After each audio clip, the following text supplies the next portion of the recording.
La réponse est en suivant les instructions sur l'écran. Ces commandes à l'écran sont basées sur les caractéristiques des articles. Laissez-moi vous expliquer pourquoi et comment on fait cela. Amazon livre beaucoup de colis et nous devons nous assurer que nous faisons tout ce qui est en notre pouvoir pour limiter notre impact sur l'environnement. On essaye donc d'être aussi efficace que possible en utilisant le moins de temps, d'électricité, de carton et d'essence, tout en nous assurant d'une livraison efficace pour nos clients. Amazon a d'ailleurs fondé le Climate Pledge, s'engageant pour une neutralité carbone d'ici 2040. Afin d'atteindre cet objectif de neutralité carbone, nous devons être efficaces. On doit donc s'assurer qu'on expédie les commandes de nos clients dans le plus petit carton. Comment on peut y arriver ?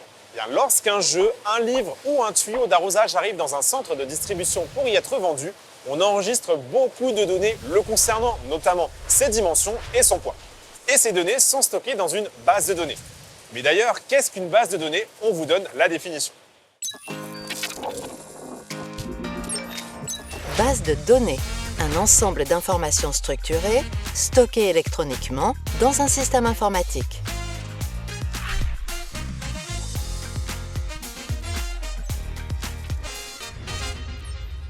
Donc, lorsque vous cliquez sur le bouton « Acheter » sur Amazon, notre système accède aux dimensions et au poids des articles à partir de cette base de données et détermine automatiquement, à l'aide d'un algorithme, le meilleur carton possible, même si cette commande comporte plusieurs articles.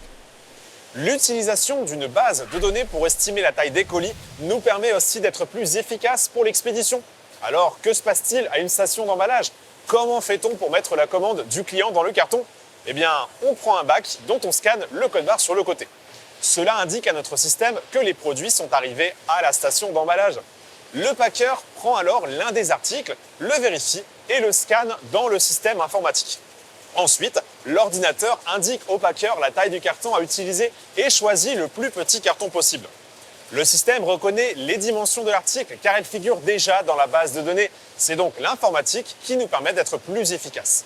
Lorsque le code barre de l'article est scanné, une scotcheuse automatique permet d'obtenir la quantité exacte de ruban adhésif nécessaire.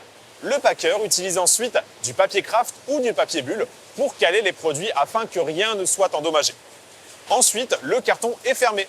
Enfin, on ajoute une étiquette spéciale, le SPOO, qui lie les informations du client au carton. Cette étiquette contient un code barre et sert d'identifiant comme la plaque d'immatriculation d'une voiture. En effet, on n'inscrit pas encore les coordonnées du client sur le colis. Le packer ne connaît même pas encore leur destination. Ça pourrait peut-être être même un cadeau pour lui. La protection de la vie privée des clients est très importante chez Amazon. Le colis continue son chemin sur le convoyeur où il rejoindra les autres colis préparés par notre équipe de packers. L'emballage, comme toutes les autres activités du centre de distribution, est un processus dans lequel nous continuons à innover. Par exemple, dans certains de nos FC qui traitent des articles volumineux, nous avons une machine qui utilise la vision par ordinateur pour scanner et construire automatiquement des cartons personnalisés autour de ces articles volumineux en veillant à utiliser la quantité minimale de carton. Vous vous souvenez de la dernière action que le packer effectue sur le carton ? Il ou elle a placé le colis sur le convoyeur. Ce convoyeur mène vers notre prochaine zone appelée SLAM. Vous allez voir, c'est impressionnant. Donc c'est tout pour l'emballage. Allons maintenant vers le SLAM.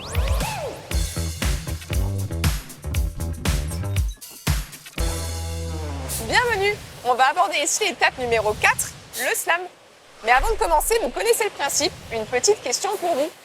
Au SLAM, nous vérifions que chaque colis comporte les bons articles. Mais à votre avis, comment faisons-nous cela ?